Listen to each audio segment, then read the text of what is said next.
یہ فرقہ واریت کا دور ہے، لوگوں کو ٹکڑے ٹکڑے کرنے کے لیے نبی کی سنت کو چہرے پر سجا کر اور دین کا لبادہ اوڑھ کر آپ کو بڑے ڈاکو نظر آئیں گے۔ میں آپ سے ایک سوال کرنا چاہتا ہوں کہ آپ فرقہ واریت سے بچنا چاہتے ہیں؟ جنت میں جانا چاہتے ہیں؟ گمراہی سے بچنا چاہتے ہیں؟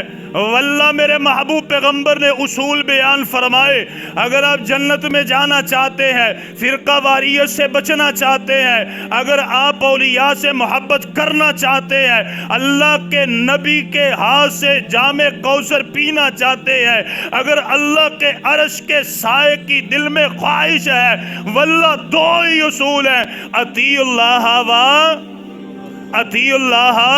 واطیع الرسول۔ اور ہاں، اگر ہم حق کے متلاشی ہیں، یاد رکھیے دو اصول ہیں، یہ دو اصول میں نے بنائے، باب عبداللہ نے بنائے، کس نے بنائے ہیں؟ یہ اصول کہاں سے آئے؟ یہ اللہ نے نازل فرمائے، سوڑے نبی کے اوپر نازل ہوئے۔ کائنات کے امام نے فرمایا، اے میرے صحابہ، میں دو چیزیں تم میں چھوڑ کے جا رہا ہوں، اگر انہیں مضبوطی سے پکڑو گے، آپ نے فرمایا لن تضلوا ابدا، کبھی گمراہ ہو ہی نہیں سکتے۔ اللہ کے نبی وہ کیا چیز ہے؟